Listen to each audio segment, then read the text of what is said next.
Hello दोस्तों, welcome back on my YouTube channel. और आज के वीडियो के अंदर हम लोग सीखने वाले हैं भूगोल क्या है। तो सबसे पहले हम ये देख लेते हैं इस वीडियो के अंदर हम लोग क्या क्या सीखने वाले हैं।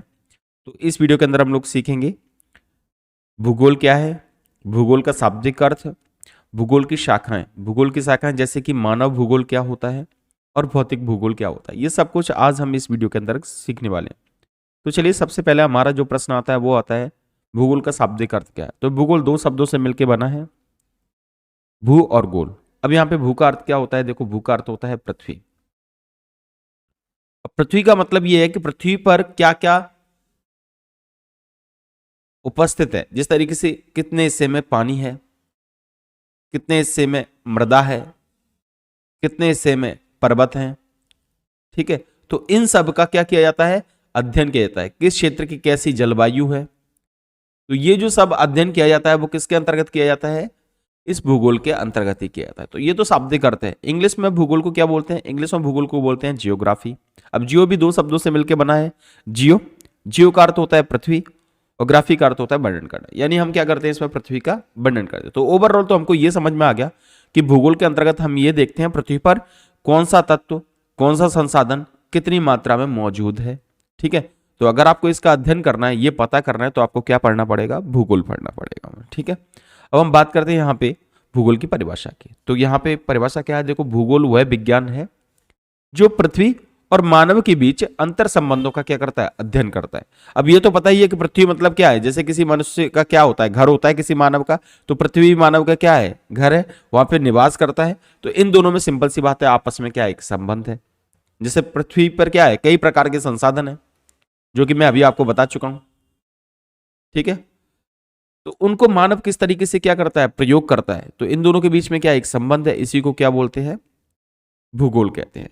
जैसे ऑक्सफोर्ड की एक डिक्शनरी है, उसके अनुसार ये जो डेफिनेशन दी है उससे हम और क्लियर कर लेंगे कि भूगोल वह विज्ञान है जो पृथ्वी के धरातल, कि पृथ्वी पे कितना धरातल है, उसके आकार, कि पृथ्वी का आकार क्या है, ठीक है, और विभिन्न भौतिक आकृतियों।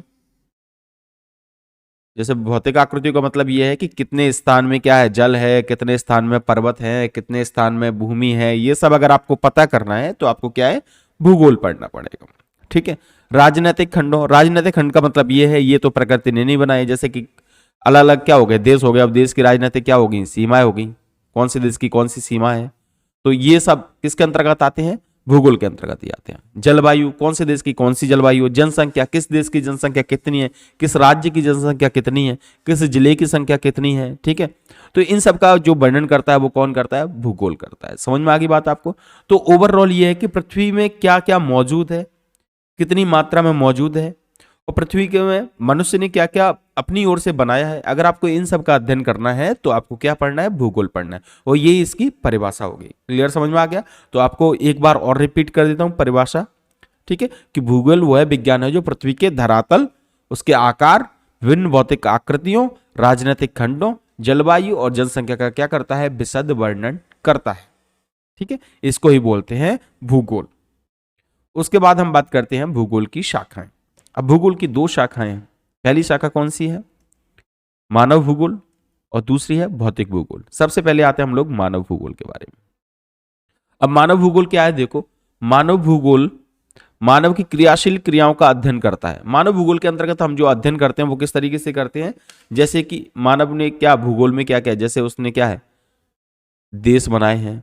क्या बनाया उसने? देश बनाए हैं। तो देश किसने? प्रकृति ने तो बनाए नहीं है, ये किसने बनाया? मानव ने। अगर हम परिवहन की बात करें, इंसान ने जो जो विकास किए हैं, ठीक है, परिवहन की बात करें और किसके? संचार की बात करें, यानी लोगों ने क्या क्या विकास किए हैं, संसाधन अपनी ओर से क्या किए हैं? विकसित किए हैं। अगर आपको इनका अध्ययन करना है तो आपको क्या पढ़ना पड़ेगा? मानव भूगोल पढ़ना पड़ेगा, ठीक है। तो यही है मानव भूगोल, मानव की क्रियाशील क्रियाओं का अध्ययन करता है जो मानव की दैनिक जीवन से कैसा है? संबंधित है, ठीक है। मानव भूगोल के अंतर्गत क्या क्या आता है? देखो, आर्थिक भूगोल आता है कि किस देश के पास कितना पैसा है, ठीक है, किस देश की जीडीपी कितनी है। ये किसके अंतर्गत आता है? मानव भूगोल के अंतर्गत।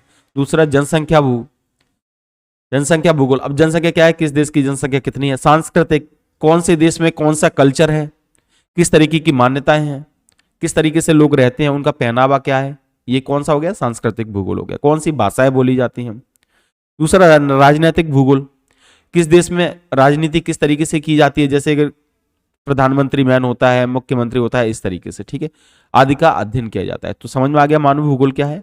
तो इंसान ने जो अपने लिए जो संसाधन विकसित किए हैं, एक सिस्टम तैयार किया है, अगर आपको उसका अध्ययन करना है तो आपको क्या है, उसी को क्या बोला जाता है, मानव भूगोल बोला जाता है। डिकेंस और एक पिट्स हैं, उनने मानव भूगोल की एक बहुत ही छोटी सी डेफिनेशन दिया, बहुत सिंपल है कि मानव भूगोल में